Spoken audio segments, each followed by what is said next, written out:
भाई मैंने मु आपन ପାଇଁ ନେଇକି ପଳେଇ ଆସିଛି ଓଡ଼ିଆରେ ଫାଷ୍ଟ ଟାଇମ୍ ରିଏଲମି 7 ଯାହାର କିଛି ପ୍ରୋବ୍ଲେମ୍ ମୁଁ ଆପଣଙ୍କୁ ବତେଇବାକୁ ଚାହୁଁଛି। ତ ୟା ପ୍ରୋବ୍ଲେମ୍ ବିଷୟରେ ଜାଣି ନିଅନ୍ତୁ। ତ ୟାର ପ୍ରୋବ୍ଲେମ୍ ମେନ୍ ହେଉଛି କି ମୁଁ ଯେତେବେଳେ ୟାକୁ ୟୁଜ୍ କଲି ତ ୟାର ଏଇ ଯେଉଁ ସ୍କ୍ରିନ୍ ଲ୍ୟାକ୍ ହେଉଛି ପ୍ରବଳ। ମାନେ ଦେଖିପାରୁଥିବେ ମୁଁ ଏବେ ବର୍ତ୍ତମାନ ଉପର ତଳ ସ୍କ୍ରୋଲ୍ କଲା ବେଳକୁ ସାଙ୍ଗେ ସାଙ୍ଗେ ଲ୍ୟାକ୍ ହେଇଯାଉଛି ମଝିରେ ମଝିରେ। ଭାଇ ମୁଁ ଯେତେବେଳେ ଗ୍ୟାଲେରୀ ଦେଖିଲି ମୋ ମୁଣ୍ଡ କାମ ଦେଲାନି ଯେଉଁ ଭଳିଆ ଲ୍ୟାକ୍ ହେଲା।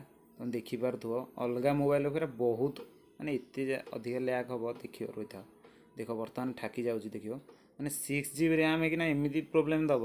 ମୁଁ ଭାଇ କିଣିଲା ପରେ ଭାଇ ପସ୍ତେଇଲି ବହୁତ, କାହିଁକିନା ଏମିତି ଲ୍ୟାକ୍ ହେବାଟା ଅଲଗା ମୋବାଇଲ୍ରେ ନୁହଁ। ମୁଁ ଜାଣିନି ଏଇଟା ସଫ୍ଟୱେୟାର୍ ପ୍ରୋବ୍ଲେମ୍ କି କ'ଣ, କିନ୍ତୁ ସଫ୍ଟୱେୟାର୍ ଅପଡ଼େଟ୍ କରିସାରିଲେଣି ତଥାପି କି ଭାଇ ଏମିତିଆ ଲ୍ୟାକ୍ ହେଉଛି। ଆଉ ଭାଇ ୟାର କ୍ୟାମେରା କ୍ୱାଲିଟି ଉପରେ କହିବାକୁ ଗଲେ ଦେଖେଇ ଦେଉଛି କ୍ୟାମେରା ତ ୟାର କ୍ୱାଲିଟି ବେଟର୍ ଆସୁଛି, ଭଲ ବି ଆସିଛି ଦେଇଛି। କ୍ୟାମେରା ଦେଖିଦିଅ, ଏଇଟା ମୁଁ ନାଇଟ୍ରେ ନେଇଛି ସର୍ଟ, ଏଇଟା ବି ନାଇଟ୍ରେ ନେଇଛି, ଏଇଟା ବି ନାଇଟ୍ରେ, କିନ୍ତୁ ଭଲ ଆସିଛି କ୍ୟାମେରା, ଭଲ ଅଛି। ତ ୟାର ମେନ୍ ପ୍ରୋବ୍ଲେମ୍ ସେଇଗୁଟା ରହିଯାଇଛି। ଏଇଟା ଅପଡ଼େଟ୍ ହେଲେ ବୋଧେ ଭଲ ହେଇପାରେ, ମୁଁ ଜାଣିନି, ଦେଖିଦେବା ଆଗକୁ କ'ଣ ହେଉଛି। ସେଟିଂ ବି ଓପନ୍ କରି ଦେଖିଲି, ସେଟିଂରେ ବି ଦେଖନ୍ତୁ ଲ୍ୟାକ୍ ବି ବହୁତ ହେଉଛି ସେଟିଂରେ ବି। ଏଇଟା ମାନେ ଜଣା ପଡ଼ିବନି, ମାନେ ୟୁଜ୍ କଲାବେଳେ ଏବେ ଦେଖ ଗୋଟେ ଠାକିଗଲା, ଦେଖ କେମିତି ଲ୍ୟାକ୍ ହେଉଛି।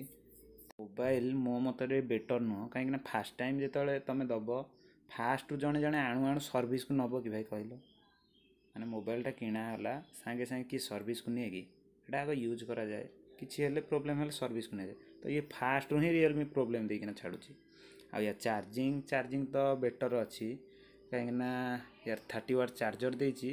ଇଏ ବହୁତ ଫାଷ୍ଟ ଚାର୍ଜିଂ କରୁଛି, ଦେଖିପାରୁଥିବେ ବହୁତ ସ୍ପିଡ଼ ବି ଚାର୍ଜ ହେଉଛି। 17ରୁ 18 ହେବା ପାଇଁ ମାତ୍ର କିଛି ସେକେଣ୍ଡ ସେ ନେଉଛି,